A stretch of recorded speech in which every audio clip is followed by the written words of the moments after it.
अल्हम्दुलिल्लाहि रब्बिल आलमीन वल आक़िबतु लिल मुत्तक़ीन वस्सलातु वस्सलामु अला सय्यिदिल अंबियाइ वल मुरसलीन व अला आलिहि व सहबिहि अजमईन अम्मा बाद। अऊज़ु बिल्लाहि समीइल अलीम मिनश शैतानिर रजीम बिस्मिल्लाहिर रहमानिर रहीम व इन्नका लअला खुलुकिन अज़ीम। सदक़ल्लाहुल अज़ीम व सदक़ रसूलुहुन नबियुल करीम व नहनु अला ज़ालिका लमिनश शाहिदीन वश्शाकिरीन वल्हम्दुलिल्लाहि रब्बिल आलमीन। इन्नल्लाहा व मलाइकतहु युसल्लूना अलन नबी या अय्युहल्लज़ीना आमनू सल्लू अलैहि व सल्लिमू तस्लीमा। अल्लाहुम्मा सल्लि अला सय्यिदिना व मौलाना मुहम्मदिन मअदनिल जूद वल करम व आलिहि व बारिक व सल्लिम।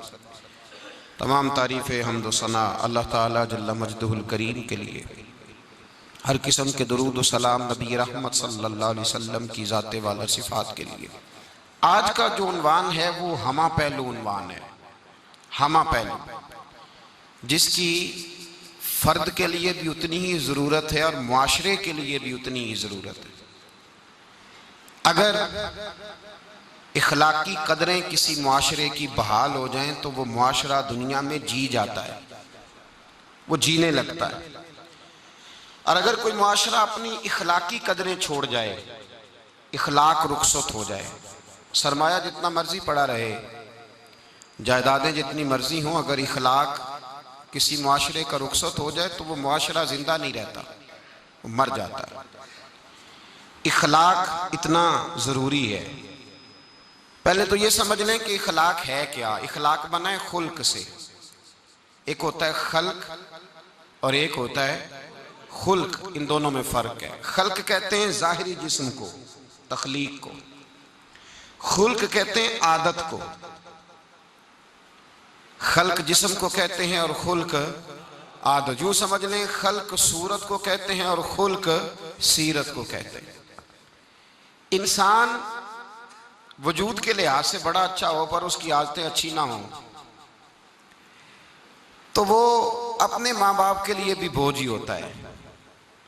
वो बड़ा हसीनो जमील शख्स हो लेकिन जब बोलता है, घर जाता है, किसी के साथ लेन देन करता है तो उसके लबो लहजे के अंदर जो ख़ास किस्म की नफ़रत और उलझाव पाया जाता है वो उसकी ज़ाहिरी सूरत को भी बदसूरत कर देता है। खुल्क कहते हैं सीरत को। इखलाक का मतलब ये नहीं है मीठा बोलना। इखलाक हंसना बहुत बड़ी दौलत है, दौलत बेबहा है। लेकिन इखलाक का मतलब मीठा बोलना नहीं। इखलाक का मतलब होता है अच्छी आदतें अपना लेना। लोग समझते हैं मीठा बोलना, मीठा तो भाई जो सेलमैन दुकान पे होता है उसकी ट्रेनिंग होती है, तूने मीठा बोलना। आप जो मर्जी कहें उसने मीठा ही बोलना है। तो मीठा बोलने का नाम ये इखलाक का एक हिस्सा ज़रूर है, जो ज़रूर है ज़ुबान मीठी होनी चाहिए, लेकिन कुल इखलाक ये नहीं।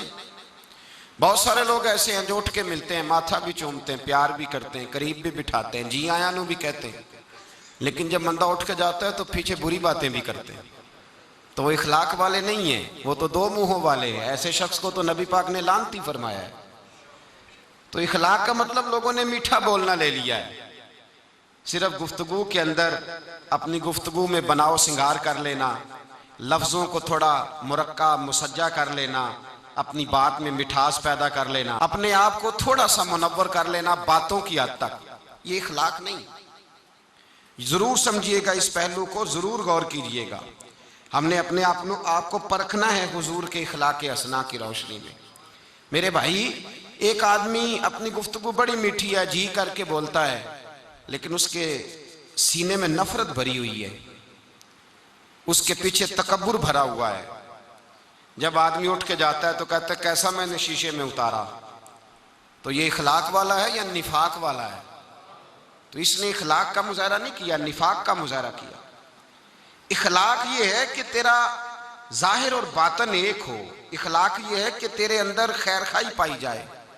इखलाक ये है कि तेरे अंदर आजिज़ी पाई जाए। इखलाक ये है कि तेरे अंदर तवाज़ो पाई जाए। इखलाक ये है कि तेरे अंदर बड़े की इज्जत और छोटे की शफकत पाई जाए। इखलाक ये है कि तेरा भरोसा दुनिया पे ना हो, तेरी तवज्जो अपने रब की जानिब हो। इखलाक ये है कि तू नजरियात के लिहाज से एक खुददार आदमी हो। इखलाक ये है कि तू कौल का सच्चा, वादे का पक्का और अपने किरदार का पुख्ता इंसान हो।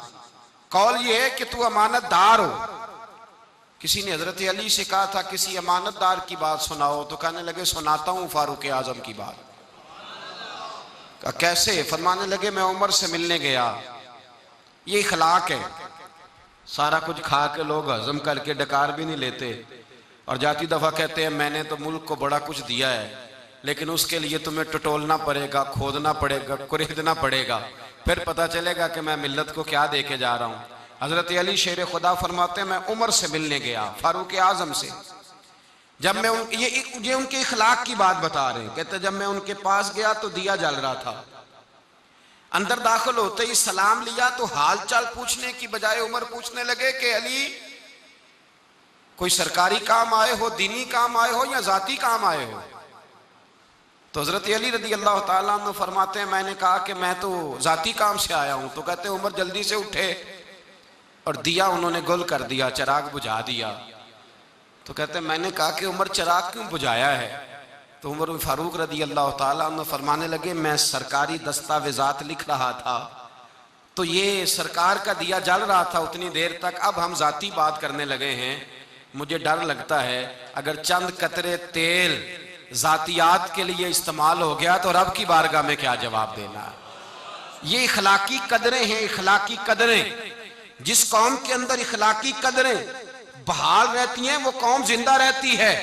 हजरत फारूक आजम रदी अल्लाह ताला अन्हु ने महल कोई नहीं बनाया, पार्लियामेंट कोई नहीं थी, सेनेट का इजलास कहीं भी नहीं होता था। हजरत फारूक आजम रदी अल्लाह ताला अन्हु ने ना कोई सदर हाउस बनाया, ना वजीर आजम हाउस बनाया, ना हजरत फारूक आजम ने कोई पार्टी बनाई, ना किसी के सदर बने, ना किसी जमीयत की सदारत की। बस इखलाकी कदरें उन्होंने बहाल रखी। अबू बकर सिद्दीक हो, फारूक आजम हो, उमर फारूक हो, हजरत उस्मान गनी हो या मौला अली हो, इनके इखलाक और किरदार जिंदा हैं तो ये लोग कयामत के बाद भी जिंदा हैं। इखलाकी कदरें जिस कौम की जिंदा रहे, जो इखलाकी तौर पे मर जाए इखलाकी तौर पर। देखिए ना हजरत फारूक आजम रदी अल्लाह ताला अन्हु माले गनीमत, हजरत उस्मान कहते मैं छत पे खड़ा था तो एक आदमी को देखा, दोपहर का वक्त है और सख्त शिद्दत की धूप चमक रही है। नंगे पांव एक बूढ़े को देखा, ऊंट हाँकता हुआ आ रहा है। तो मेरे दिल में ख्याल आया इस बूढ़े को मशवरा देता हूं कि जनाब आप छोड़ दें, ये आप इस उम्र में किस चक्कर में लगे हुए हैं, दुनिया सो रही है आप भी सो जाएं। कहते मेरे दिल में ख्याल आया कितना हरीस बूढ़ा है, माअज़ल्लाह।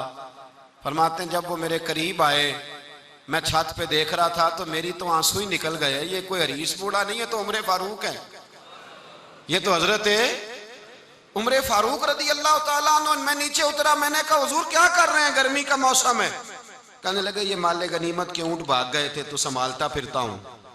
कहा हुजूर किसी गुलाम को कह देते। फरमाने लगे हुकूमत मेरी है तो जिम्मेदारी भी मेरी है, हुकूमत मेरी है तो ड्यूटी भी। इखलाकी कदरें जब किसी कौम की इखलाकी कदरें, काजी शुरैह रहमतुल्लाह ताला अलैह हजरत अली शेर खुदा के काजी थे, हजरत मौला अली शेर खुदा रदी अल्लाह ताला अन्हु ने मुतय्यन किया था। वो आए हजरत अली के पास काजी साहब और आके कहने लगे हुजूर मेरा इस्तीफा कबूल कर ले, मैं चीफ जस्टिस नहीं बन सकता, मैं उमूर नहीं चला सकता अदालत के। तो हजरत अली ने फरमाया काजी साहब क्या हुआ? कहने लगे दो पार्टियों का मुकदमा मेरे पास था, तो कल एक पार्टी 10 किलो खजूरें लेके आ गई है मेरे पास। तो हजरत अली फरमाने लगे आपने कबूल कर ली हैं? कहने लगे जरूरत थी मैं कबूल कर लेता, मैंने उनसे कहा है कि खबरदार, तुमने सोचा कैसे, झिड़क दिया है, कबूल नहीं की। तो कहा फिर आप इस्तीफा क्यों दे रहे हैं? तो ये उम्मत मुस्लिमा की खलाकी कदरें हैं, ये उम्मत मुस्लिमा का रंग है। अपनी मिल्लत पर कयास अक़वाम मगरिब से न कर, खास है तरकीब में कौमे रसूल हाशमी। ये कदरें हैं मिल्लत इस्लामिया की। काजी साहब कहने लगे हुजूर उन लोगों ने मेरे बारे में सोच लिया है कि मैं रिश्वत ले सकता हूं, वो सोच लिया है कि मैं पैसे पकड़ लूंगा। 10 किलो खजूरें ले आए तो जिसके बारे में कौम सोच लेना कि रिश्वत ले सकता है, सोच भी ले, वो बंदा काजी बनने के काबिल है, वो काजी बनने के काबिल नहीं होता। लिहाजा उन्होंने चूंकि सोच लिया है, लिहाजा अब मैं अपने इखलाक को इतना बुलंद नहीं जानता कि मैं कुर्सी अदालत पर बैठकर मुकदमे करूं। जागे और सोचे, इस पहलू पर गौर करें। कटती हुई कदरें, कटती हुई और टूटकर बिखर गया सारा इखलाक, हुक्मरान से लेकर पीएम तक। इस मिल्लत का रोना यह नहीं कि यहां सदर करप्ट आया है, वजीर आजम गलत आया है, विफाकी वज़रा बुरे आए। इस कौम का रोना यह है कि रेडी वाले के पास फल लेने जाओ तो सामने भले भले लगा लेता है और पीछे वाली साइड पे वो छुपा के बुरे फल लगा लेता है। इस कौम का रट्टा ये नहीं है कि इस कौम के अंदर जो है वो जो लोग ब्यूरोक्रेट थे, दौलतमंद थे, उन्होंने लूटा है। यहां तो हाल ये है कि स्कूल के अंदर जो पढ़ाने वाले असातिज़ा और इलाज करने वाले डॉक्टर हैं, वो अपनी ड्यूटी को इतनी तवज्जो नहीं देते जितने अपने प्राइवेट इदारे और एकेडमी को तवज्जो देते हैं। इखलाकी कदरें जिस कौम की पामाल होती हैं, मेरे रसूल पाक सल्लल्लाहु ताला अलैहि वसल्लम ने फरमाया, याद रखो अगर तुमने अपने इखलाक सवार लिए और तुम में से जिसका इखलाक सबसे अच्छा हो गया, जिसकी आदतें संवर गई, हुजूर फरमाते हैं रब उसे दिन को रोजा रखने वाले और रात को तहज्जुद पढ़ने वाले से ज्यादा अच्छा अजर अता फरमाएगा। जिसने अपने इखलाक को बोल के बताइए, जिसने अपने इखलाक को अच्छा कर लिया, अपनी आदतों को संवार लिया। और फरमाया बुइस्तु लिउतम्मिम मकारिमल अखलाक, फरमाया मैं तुम्हारे इखलाक संवारने आया हूं, मैं तुम्हारी आदतें निखारने आया हूं। मेरे रसूल पाक अलैहिस्सलातु सलाम ने इखलाकी कदरें, मेयार बुलंद किया। इखलाकी कदरों का मेयार लोगों पर बोझ बन जाता था। अगर किसी का एक पैसा किसी के हाथ आता था, उसको रात नींद नहीं आती, जीना मुहाल होता था, ये इखलाक था। साथ वाला पड़ोसी बेचैन होता था तो इस घर में भी किसी को नींद नहीं आती थी, ये इखलाक था। हजरत उस्मान गनी रदी अल्लाह ताला अन्हु अगर मालदार हैं तो जिस भूखे की भूख का पता चला है, उस्मान गनी ने अपने कंधे पे तोड़ा रख के उसके घर पहुंचाया है। ये इखलाकी कदरें थी। अगर हजरत बिलाल हबशी रदी अल्लाह ताला अन्हु का रंग काला है, होंठ मोटे हैं, पड़े हुए नहीं हैं, लेकिन वो जब भी आके खड़े होते थे सारे कुरैशी हाशमी खड़े होकर उनका इस्तकबाल करते थे। इखलाकी कदरें जिस कौम के अंदर मजबूत होती हैं, हमारे तो घरों में सत्यानाश हो गया इखलाक का, घरों में सत्यानाश। बेटा शिकायत करता है, मैं हुकूक वालिदैन पे बयान कर रहा था, एक बच्चा बाद में मुझे मिला, कहने लगे साहब एक दुखड़ा भी सुन लो थोड़ी देर के लिए, आपने बड़ी अजमतें बयान की माँ बाप की, एक दुखड़ा भी सुन लो। मैंने कहा सुनाइए। कहने लगे अगर अब्बा राजी उससे हो जो जेब ज्यादा गर्म करे, अगर अम्मा गीत ही उसके गाए जो अम्मा को पैसे ज्यादा कमा के ला के दे, तो मैं गरीब हूं तो बताए मैं अम्मा को राजी कैसे करूं। जहां इखलाकी कदरों का ये हाल हो कि बच्चे सोचने लगे पैसे होंगे तो बाप राजी होगा, पैसे होंगे तो अम्मा राजी होगी। यहां ये हाल हो कि पीर, शेख, सूफी, जिसने गरीब मुरीद का ख्याल रखना था कि इस बेचारे ने कपड़े पहने के नहीं, रोटी खाई के नहीं, जिसने ख्याल रखना था, अगर उसका ही मतमा नजर ये हो कि मुझे आएगा कहां से, माड़ा आया तो उसको कहा लंगर खाता ही सेहत केजदी रही और फिर सुना, और तगड़ा आ गया तो पीर साहब गाड़ी का दरवाजा भी खुद खोल रहे हैं। पीर साहब बोटियां डाल डाल के दे रहे हैं, कहते हैं रात ख्वाब आई थी कि सवेरे तो मिलने आएगा, तू आया नहीं, मैंने तुझे मंगाया है। अगर इखलाकी कदरों का हाल ये हो जाए कि वो लोग जिन लोगों ने इखलाकी हसना का दर्श देना था, इन्होंने प्यार सिखाना था, मोहब्बत, वहां ये हाल हो कि मतमा नजर पैसा हो जाए, वहां अगर ये अंदाज हो। और ये एक पहलू दूसरा भी है। मैं एक और बात भी कहा करता हूं, मैं कहता हूं अब्बा गरीब हो तो बच्चे फरमाबरदार नहीं होते। अब्बा तगड़ा हो ना, पता हो इसके हाँ हिस्से में 2-3 मुरब्बे जमीन है तो पैर दबाते हैं। हमारे बुजुर्ग फरमाया करते थे, कहते थे 2 कनाले नहीं देनी किसी को भी जिंदगी में। तो जनाब कैसे? कहने लगे अगर सारा कुछ हाथ काट के दे दिया तो पैर ही कोई नहीं दबाएगा। बच्चे भी उस हालात ये होते कि लोग ये तसव्वुर नहीं करते कि इखलाक और चीज का नाम है, दुनियादारी और चीज का नाम है। अपने इखलाक पर मेहनत करनी चाहिए, अपने अपने मामलात को संवारना चाहिए, देखना चाहिए कि मेरा फला आदमी से रिश्ता किस किस्म का रिश्ता है। दुनियादारी का ताल्लुक है, लालच का रिश्ता है, झूठ और दगे का रिश्ता है। लोग सोचते ही नहीं, जो मुंह में आता है कह देते हैं, जो बात होती है बयान कर देते हैं। मेरे मुस्तफ़ा करीम अलैहिस्सलातु सलाम सहाबा के इखलाकी पहलुओं पे तवज्जो देते, हुजूर हिलम का, हौसले का, तहम्मुल का, बुर्दबारी का, सखावत का दर्स देते। इसीलिए इखलाकी कदरें बड़ी मजबूत थी। भाई आज आप देख ले, सोशल मीडिया खोल के, प्रिंट मीडिया, इलेक्ट्रॉनिक मीडिया खोल करके देखें, खैरात बट रही है, ज़कात बट रही है, तस्वीरें खींची जा रही हैं। हजरत सैयदना उसामा बिन जैद बीमार हो गए। इमाम हुसैन को किसी ने बतलाया कि मेरे रसूल पाक का गुलाम बीमार हो गया है।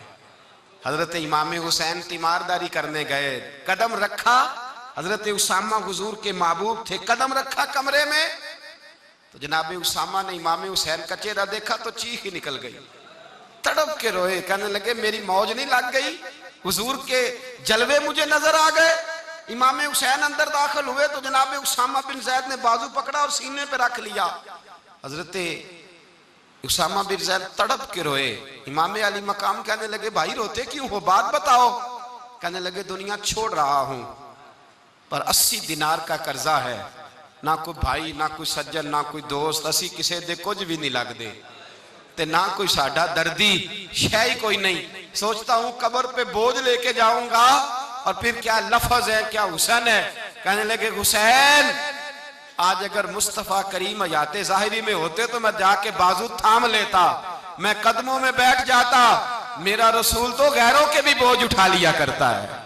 इखलाकी कदरें देखिए, इमाम हुसैन फटाफट उठे, बेटा भी साथ था, गुलाम भी साथ थे, सब कुछ हो सकता था। इमाम हुसैन उठे, घर गए, अपनी चादर में 80 दिनार डाले, छुपाए और लेके आए, ला के हजरत उसामा बिन जैद को दी। और पता क्या फरमाते हैं, फरमाते हैं रात आए थे 80 दिनार, मैं कह रहा था मुझे तो जरूरत नहीं, पता नहीं रब करीम ने किसका नसीब मेरे घर भेज दिया है, मुझे तो हाजत नहीं थी, ये तो तेरे पैसे थे जो मेरे घर थे, तो मेरे रब ने ड्यूटी लगाई कि जा उसे दे के आ।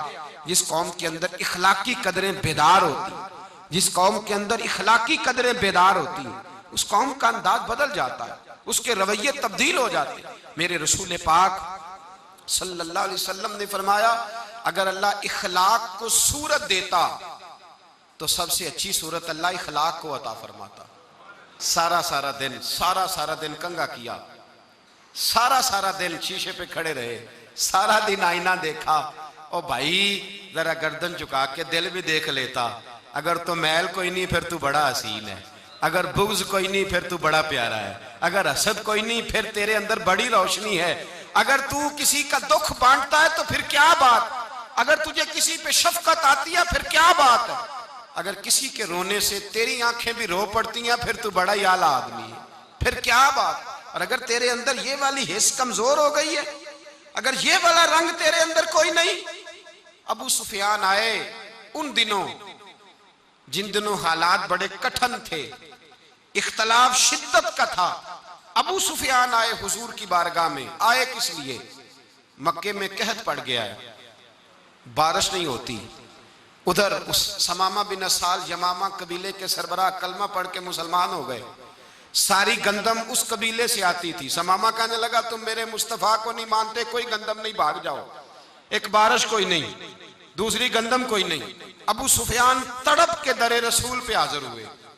अभी थोड़े दिन गुजरे हैं, ओहद में हुजूर के दांत शहीद किए, अभी थोड़े दिन गुजरे हुजूर को सताया है, अभी थोड़े दिन गुजरे हजरत अमीर हमजा का कलेजा निकाल के चबाया है, अभी थोड़े दिन गुजरे हजरत अनस बिन नजर की गर्दन काटी, अभी थोड़े दिन गुजरे अब्दुल्ला बिन जहश के टुकड़े किए, अभी थोड़े दिन गुजरे हुजूर को सताया है, तड़पाया है।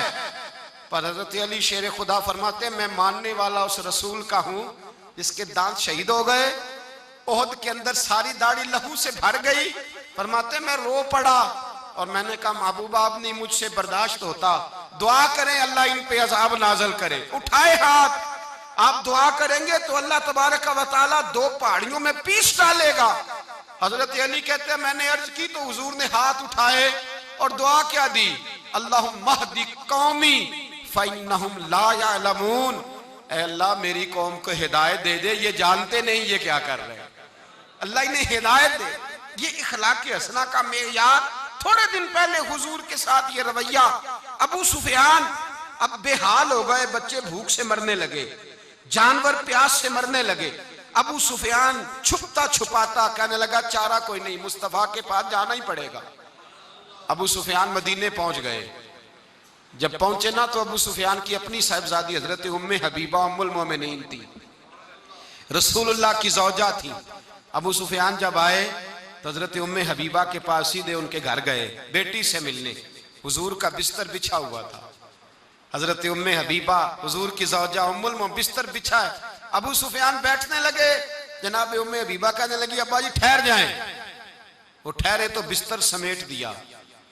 कहने लगे बेटी शायद तेरे घर में कोई कीमती बिस्तर नहीं, गुर्बत छुपाने के लिए बिस्तर समेट रही हो।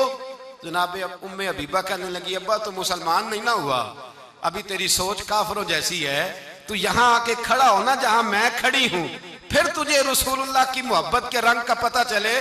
तू अभी खड़ा वहां है जहां तुझे कुफर ही कुफर सुनाई और सुझाई देता है। बिस्तर इसलिए नहीं समेटा कि माज अल्लाह कम कीमत था, मैंने इसलिए समेटा है कि तू नजस है, नापाक है, अभी कलमा नहीं पढ़ता। और ये उस रसूल का बिस्तर है कि जो बिस्तर में मौजूद होते हैं तो जिब्रील अमीन कुरान लेके तशरीफ ले आते हैं। तेरा वजूद इस काबिल नहीं कि यहां बिठाया जाए। नबी पाक सल्लल्लाहु अलैहि वसल्लम की बारगाह तक अबू सुफियान आए। अबू सुफियान कहते मुझे उम्मीद नहीं थी, अभी सोच नहीं ना बदली थी। कहते मुझे उम्मीद नहीं थी, मेरा ख्याल था वो शिकवे करेंगे, शिकायतें करेंगे, वो कहेंगे तुमने भी तो बड़ा कुछ किया है ना।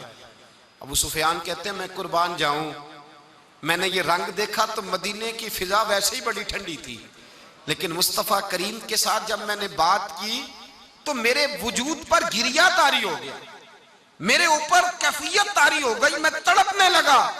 कहते हैं मैंने कहा महबूबा मैं आया हूं, आपका कलमा पढ़ते ही समामा ने गंदम बंद कर दी है, बारिशें रुक गई हैं, मक्के के लोग भूख और प्यास से मरने लगे हैं, महबूबा बेटियां रोती हैं, या रसूल अल्लाह माएँ उनकी छातियों में दूध खुश्क हो गया है, बच्चे बिलकते हैं।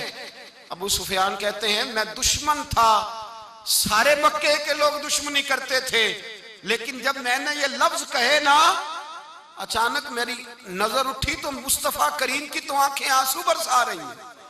कहते मेरी बात भी मुकम्मल ना हुई, हुजूर ने पहले रुक्का मंगवाया समामा के नाम, फरमाया पहले तू इन्हें गल्ला अपनी मर्जी से देता था, अब तेरे नबी का हुक्म है कि पहले से बढ़कर तूने गल्ला देना है।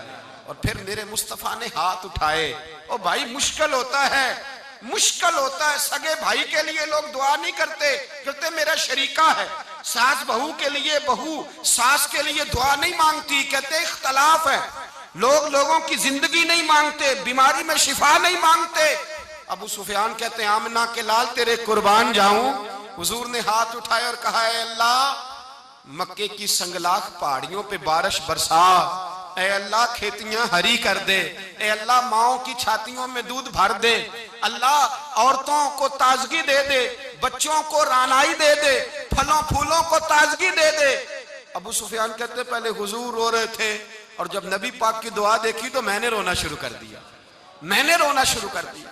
कहते वापस आया तो वो एहसास कि यार ये मैं किस शख्स से मिल के आया हूं, ये किस किस्म के आदमी से मिल के आया हूं, ये कैसा रंग है, ये किस किस्म का अंदाज है कि जिसको मैं पत्थर मारता रहा वो मेरे लिए दुआएं लेके बैठा हुआ है, जिसको सारी जिंदगी सताया है वो मेरे बच्चे के लिए रोता है, मेरी बेटी के लिए उसकी आंख में आंसू है, वो हमारे लिए तड़प रहे हैं। मेरे भाइयों, अबू सुफियान कहते हैं फिर दूसरा जलवा मैंने तब देखा जब हुजूर मक्के आए, और मैं तो आखिर तक लड़ने आया था ना, हुदैबिया तक। कहते हैं जब रसूल पाक मक्के आए और हुजूर ने ऐलान माफी किया तो बनता तो ये था कि मुझे सजा मिलती, लेकिन मेरे मुस्तफ़ा करीम ने फरमाया जो अबू सुफियान के घर में चला जाएगा मैं उसे माफ कर दूंगा। कहते हैं मैंने कहा ये मेरे लिए किस किस्म की सजा तजवीज की है कि मैं उम्र भर दुश्मनी करता रहा और यहाँ रंग अजीब है। हुजूर ने मेरे लिए ही एजाज लिख दिया, फरमाया जो अबू सुफियान की हवेली में दाखिल हो गया मैंने माफ किया। अबू सुफियान कहते हैं पता नहीं कितने पर्दे थे जो उठ गए, पता नहीं कितनी मंजिलें थी जो तय हो गई, पता नहीं कितने जलवे थे जिनका नजारा हो गया। और मैंने गौर से चेहरा देखा तो मेरी आंखों से पट्टी उतर गई और मुझे अब्दुल्ला के यतीम बेटे के पीछे मोहम्मद रसूलुल्लाह के जलवे नजर आने शुरू हो गए। इखलाकी कदरें जब मौजूद रहती, यहां तो लोग मरे हुए शख्स को मारते, यहां तो सड़क पर कितनी गिरावट है और कितना गिर गया है इखलाक उन लोगों का। एक्सीडेंट हो गया है, ट्रेन की पटरी से उतर गई है, चीखो पुकार है, आहें हैं, तड़पना है, रोना है, सिसकियां है, मां का बाजू कटा है पर वो चीखती है जरा मेरे बेटे का पता करो। बाप की आंखों में रेत पड़ गई है पर वो तड़पता हो मेरा बेटा था। चीखो पुकार हो रही है, पर जुल्म है उस कौम का कि जो बचाने वाले आए हैं वो पहले आते ही उनकी जेबें टटोल रहे हैं, उनके बटुए देख रहे हैं, गिरी हुई औरतों के ये आप उठाकर देखिए अखबारात, औरतों के गिरी हुई औरतों के कानों से बालियां नोची गई और उनके कान तक कट गए। ये इस कौम का हाल है। इकबाल कहते हैं जिन्हें आता नहीं दुनिया में कोई फन तुम हो और बेच खाते हैं जो बुजुर्गों का कफन तुम हो। तुम वो लोग हो जो कफनों पे सौदे करते हो, जो कब्रों पे सौदे करते हो। कि लोग तिजारतें करते हैं, इखलाकी पस्ती का ये आलम के लोग कब्रों पे सजदे करते हैं, बेटे बेच के दहेज खरीदते हैं। गरीब की बेटी रोज तड़पती है, रोती है, रोज सिसकियां लेती है कि कहां से वो दरवाजा खुलेगा जब मैं भी जब सुहागन होंगी, जब मेरा बाप भी इज्जत के साथ मुझे रुखसत करेगा। और गरीब आदमी बेटी की शादी के बाद जितना दुखी रहता है वो भी कम ही लोग जानते हैं, वो भी वही लोग जानते हैं जो इस मंजर से गुजरते हैं। हमारा इखलाकी मामला इस कदर ज्यादा तबाही का शिकार है। मेरे मुस्तफ़ा करीम सैयद आलम नूर मुजस्सम सल्लल्लाहु अलैहि वसल्लम जज्बात का ख्याल रखते, एहसासात का ख्याल रखते, तसव्वुरात का। ओ भाई, इससे बड़ा इखलाक का मुजाहरा कहां से लेने जाओगे? कि आमना के लाल फरमाते हैं मेरा दिल करता है नमाज लंबी पढ़ाऊं, नमाज अल्लाह की नमाज, दिल करता है लंबी नमाज पढ़ाऊं, मैं लंबी लंबी सूरतें तिलावत करूं, मैं खुल के रब करीम का कुरान पढ़ूं, मैं अल्लाह तबारक व तआला के कुरान मजीद के जायकों में खो जाऊं। लेकिन हुजूर फरमाते हैं नमाज में किसी बच्चे के रोने की आवाज आती है, किसी बूढ़े की हाय की आवाज आती है, किसी बीमार आदमी की हाय की आवाज आती है। नबी पाक फरमाते हैं मैं अल्लाह की नमाज छोटी कर देता हूं, अल्लाह के बंदों का ख्याल करता हूं। मैं रब की नमाज छोटी कर देता हूं, रब करीम के बंदों का ख्याल करता हूं। खुदा के बंदे तो हैं हजारों, बनू में फिरते हैं मारे मारे, मैं उसका बंदा बनूंगा जिसको खुदा के बंदों से। और मुस्नद इमाम मोहम्मद बिन हंबल की हदीस हद हो गई। सैयदना बिलाल हबशी रदी अल्लाह ताला अन्हु फरमाते कि यहूदी का गुलाम और बीमार, हजरत बिलाल कहते हैं हुजूर उसके घर जाया करते थे और उसके हिस्से का काम करके आया करते थे। कहते बीमार है, उसके हिस्से का काम महबूब करीम करते। फरमाते हैं जोर की नमाज का वक्त था, मैंने इकामत पढ़ी, वह इन्नका लअला खुलुक़ नज़ीम, मैंने इकामत पढ़ी, हुजूर जमात कराने लगे तो वो शख्स आ गया, कहने लगा महबूबा 2 मिनट, यहूदी का गुलाम हुजूर 2 मिनट 2 मिनट, चंद लम्हे 2 घड़ियां, क्या हुआ भाई? कहने लगा या रसूल अल्लाह सल्लल्लाहु अलैहि वसल्लम अगर आप चलें तो मेरी मुश्किल हल हो जाएगी, मैं बड़ा परेशान हूं। हद हो गई, कमाल हो गई। हजरत बिलाल कहते हैं सफ़ें बनी हुई है, मस्जिद के बाहर भी सफ़ें। हुजूर ने फरमाया बैठ जाओ नमाजियो, पहले मैं जरा इसका काम करके आऊं, फिर आके तुम्हें नमाज पढ़ाता हूं, फिर आके तुम्हें। और यहाँ हाल यह है कि अज भी कीती जाते हो तो लहू भी पीती जाते हो, खो के माल यतीमा दा ते भेज मसीती जाते हो, फट दिलां दे सीते नहीं, टोपियां सीती जाते हो, नफ्स ते छुरी फेरदे नहीं, दुंबे कीती जाते हो, फर्ज भुलाई बैठे हो, नफला नीती जाते हो। दसो ते सही बुल्ले नूए की कुछ कीती जाते हो, दसो ते सही बुल्ले। यहाँ हाल ये है कि लोग महफिल नात करते हैं डक लगा के बड़ा सा, और सदारत चौधरी साहब की और मौलाना के पास आज इज्तिमा कसीर है, साथ वाला गरीब आदमी आके कहता है मौलाना मेरी अम्मा बीमार है, बूढ़ी है, शुगर की मरीज है, शदीद तकलीफ में। कहता चल दौड़ जा, अल्लाह का नाम ले रहा हूं, ओ खुदा के बंदे, जब बंदों के लिए रसूलुल्लाह सल्लल्लाहु अलैहि वसल्लम ने ये एहसास फरमाया, हुजूर ने जब फरमा दिया कि तू इस तरह कर, नमाज छोटी कर। एक इमाम साहब लंबी नमाज पढ़ाते थे तो अल्लाह के रसूल सल्लल्लाहु अलैहि वसल्लम इस कदर नाराज हुए कि हुजूर ने फरमाया, मैं लोगों को दीन के करीब करता हूं, तू दीन से दूर करता है, छोटी नमाज पढ़ाया कर, तुझे पता नहीं पीछे बीमार भी होते हैं, बूढ़े भी होते हैं, जब जमात करा तो छोटी कराया कर, और जब खुद पढ़े तो जितनी तेरा दिल करे लंबी पढ़। मेरे भाई, इखलाकियात, जरूरियात। सगा भाई करोड़ों में खेलता है और दूसरा भाई कौड़ी कौड़ी का मोहताज है, लेकिन उससे कहा जाओ भाई के साथ तावन कर, तो कहते इसने मेहनत ही नहीं की, इसने जद्दोजहद ही नहीं की। भाई अकल बाजार में नहीं बिकती, हिम्मतें बाजार में नहीं बिकती, नसीब बाजार में नहीं बिकते, किस्मतें बाजार में। वो तो खुदा ने अपने फजल से तुझे नवाज दिया है और तू बन के बैठ गया कि नहीं नहीं मैं बड़ा समझदार था, बड़ा स्मार्ट था, मैंने मेहनत के साथ हासिल किया। दूसरे का एहसास जब आप करते हैं तो फिर मोहब्बतें बढ़ती हैं, फिर एक दूसरे के साथ खुलूस बढ़ता है, फिर आपस में रिश्ते मजबूत होते हैं, फिर ताल्लुकात ऐसे कायम होते हैं। हम सियासत की बुनियाद पर रिश्ते करते हैं, घरों के अंदर सियासत आ गई, हम मजहब के अंदर सियासत ले आए, मस्जिद में सियासत आ गई, हमने इखलाकी रवैयों को कमजोर कर दिया, हमारे अंदर जज्बा खैर खाई ना रहा, हमारे अंदर जज्बा मोहब्बत ना रहा, हमारे अंदर वो तवानाइयां, वो खुलूस, वो प्यार ना रहा।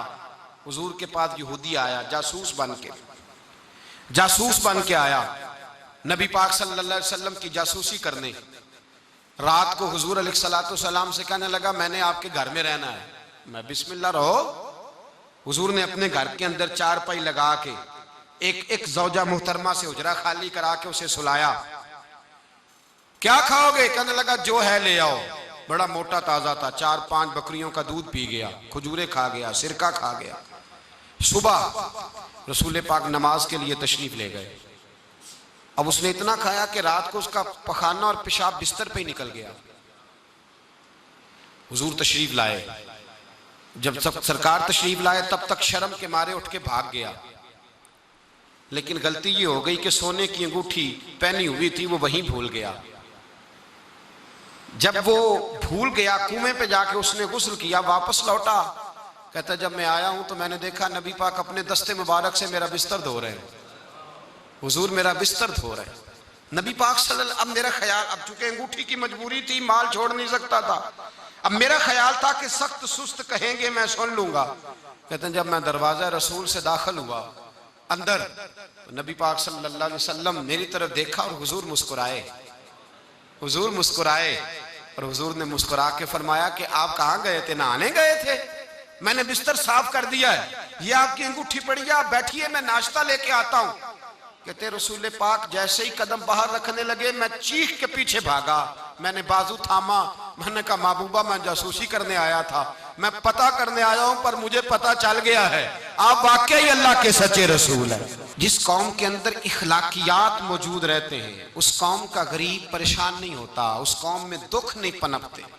जिस कौम के अंदर इखलाकी कदरें, माल दौलत दुनियादारी, ये तो भाई बहुत सारी जगहों पे है। यहाँ लोग किसी को मार के गाड़ी भगा देते हैं, यहाँ लोग किसी को दुख दे के हंसते हैं, बूढ़े बाबे के ऊपर लोग कीचड़ डाल के मजाक उड़ाते, फबतियां कसते। मेरे रसूल पाक अलैहिस्सलातु सलाम ने अपनी कौम की इखलाकी तरबियत फरमाई, इल्म का दर्स दिया, आजी का दर्स दिया, इनकिसारी का दर्स दिया, वफा का दर्स दिया, एहसान मंदी का दर्स दिया, मेहमान नवाजी का दर्स दिया। नबी पाक सल्लल्लाहु अलैहि वसल्लम ने वादे की पाबंदी का दर्स दिया। एक सहाबी, हुजूर ने ऐलान नबूवत किया तो वो शाम में थे, जब नबी पाक सल्लल्लाहु अलैहि वसल्लम का ऐलान हुआ तो उसके बाद वो वापस आए, वापस आते ही कलमा पढ़ गए। तो अबू बकर सिद्दीक कहने लगे तूने पूछा ही कोई कुछ नहीं? कहने लगे मैं तो बड़ी देर का गुलाम हूं, इन्होंने ऐलान करने में देर लगी, मैं तो पुराना मुरीद हूं सरकार का।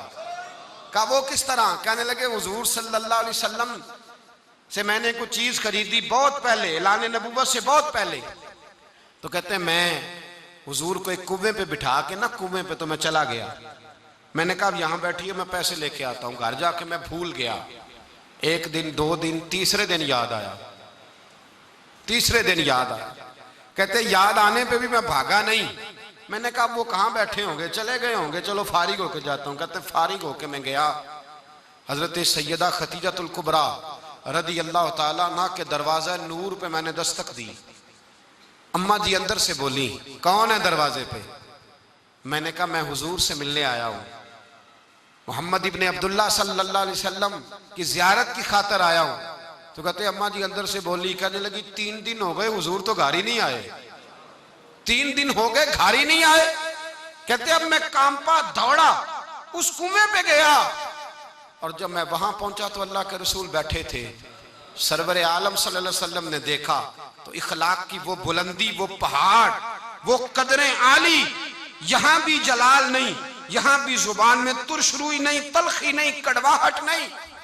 हुजूर ने फरमाया खैरियत तो थी, आप देर हो गई, मैं परेशान हो गया था, आपने मुझे बड़ी तकलीफ में डाल दिया।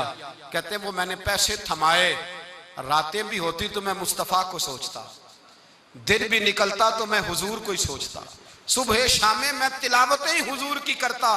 कहते ऐलान नबूवत के वक्त मुल्क के शाम चला गया, वापस आया तो किसी ने खबर दी उन्होंने ऐलान नबूवत किया है। मैंने कहा उन्होंने देर कर दी है, मैं तो बड़ी देर से कलमा पढ़ता हूं। जो ये इखलाकी कदरें रखे, ये रवैया रखे, जिसका ये हमारे यहाँ एक बहुत बड़ा मसला ये बन गया है कि लोग कहते हैं पैसा आना चाहिए, वो जहां से मर्जी आए। हमारे बच्चे नौजवान जिनके अंदर खुददारी होनी चाहिए थी, वो कहते हैं मालदार औरत से शादी करनी है, चाहे उसकी गाड़ी का ड्राइवर ही बनना पड़ जाए। हमारी बच्चियां, और ये सोच आप कभी खोल के देखें तजज़िये पाकिस्तान की जनरेशन के, बच्चियां कहती हैं कि हमने शादी अमीर घर में करनी है, चाहे कुछ भी हो जाए। हुसूल दौलत के लिए लोगों का तर्ज सोच बदल गई है, नजरिया बदल गया। शादियां नहीं हो रही, तिजारतें हो रही। इखलाकी तौर पर इस कदर ज्यादा कौम नीचे चली गई, इस कदर ज्यादा।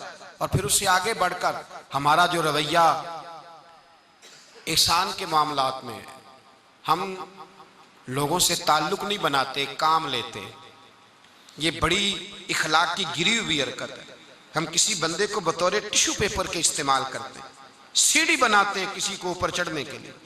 एहसान का बदला कभी भी हम बतौर एहसान, किसी बंदे से काम होता है तो लोग आते हैं, तारीफ करते हैं, कहते क्या बात है आपकी, मेरी आंखें तरस गई, लेकिन उससे अपना छोटा सा मतलब हल करते हैं, उसके लिए दर्जनों और बीसियों झूठ बोलते हैं, जाने क्या क्या करते हैं। छोटा सा मसला, छोटा सा लालच। मेरे नबी पाक सल्लल्लाहु अलैहि वसल्लम किसी की छोटी सी नेकी का भी ख्याल रखने का हुक्म देते थे, छोटी सी नेकी का।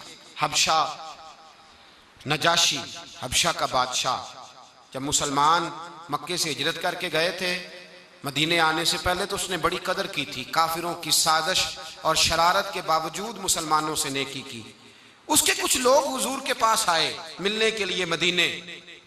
नबी पाक सल्लल्लाहु अलैहि वसल्लम ने तुर्की खैमा लगाया, अपने हाथों से अल्लाह के महबूब अलैहिस्सलाम उनके लिए खाना लेके जाते, उनकी खिदमत करते।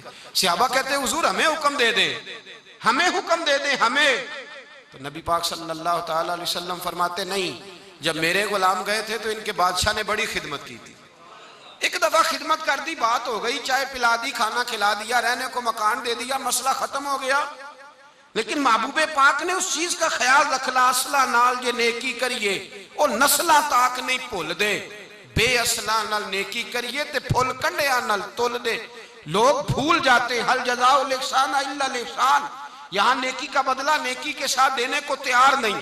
एक नेकी करो तो कहते हैं दूसरी भी करो, तीसरी भी करो, लालच बन गया।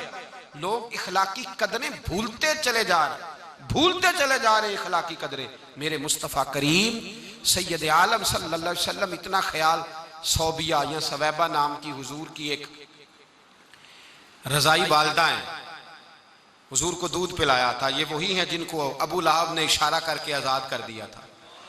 हुजूर अलैहिस्सलाम को दूध पिलाया था, जब तक ये खातून हयात रही दूध पिलाया था कुछ देर के लिए। अल्लाह के रसूल बराबर तोहफे भेजते रहे, फरमाते मेरी रजाई माँ है, मेरे साथ नेकी की है, ख्याल रखा, छोटे से ताल्लुक का भी ख्याल रखा। टिश्यू बना लिया है ताल्लुकात को हमने, बस जरूरत पड़ी तो काम ले लिया, बस उसके बाद खत्म। और फिर अपनी जात की हद तक तो फिक्र है कि मेरे साथ ये ताउन करे, मैं उसके लिए इखलाकी रवैया किस तरह का रखता हूं। ये हमारा एक जुमला मैं कहा करता हूं, अगर आपको समझ में आ गया तो फायदा देगा। मैं अक्सर कहता हूं हुकूक लेने की बात नहीं करनी चाहिए, हुकूक देने की बात करनी चाहिए। हुकूक मांगने वाला फकीर होता है, हुकूक देने वाला सखी होता है। हम फकीर बन के फिर रहे हैं, मेरा हक दे दो, मेरा हक दे दो। सखी बनो, को मेरी खैर है, मेरे जिम्मे जिस जिसके हक है मुझे बताओ, मैं अदा करने को तैयार। हमें तो सखी बन के निकलना चाहिए, कहना चाहिए बताओ भाई मेरे जिम्मे क्या है। रसूल कायनात सल्लल्लाहु अलैहि वसल्लम ना सिर्फ अपनी रजाई वालदा का ख्याल रखते, याद रखा जब वो इंतकाल कर गई, विसाल हो गया, तो फिर मेरे मुस्तफ़ा करीम अलैहिस्सलाम ने फरमाया ढूंढो उनका कोई रिश्तेदार तो नहीं मक्के में रहता। हुजूर हैं, फरमाया हमारा उनसे ताल्लुक था तो उनके ताल्लुक वालों से भी ताल्लुक है, हम उनके रिश्तों का भी ख्याल रखेंगे। तो भाई इखलाक की कदरें बहाल करें, अपने जहन को साफ रखें, सोच मीठी बनाएं, किसी के साथ खैर खाई का रिश्ता बनाएं, काम का रिश्ता ना बनाएं। हम लोग इस तरह की जिंदगी गुजार रहे हैं, इस तरह की कि बस मेरी जात है और उसके बाद फिर मेरी जात है और फिर मेरी जात है। खुदा मुझे ऐसी खुदाई ना दे कि अपने सिवा कुछ दिखाई ना दे।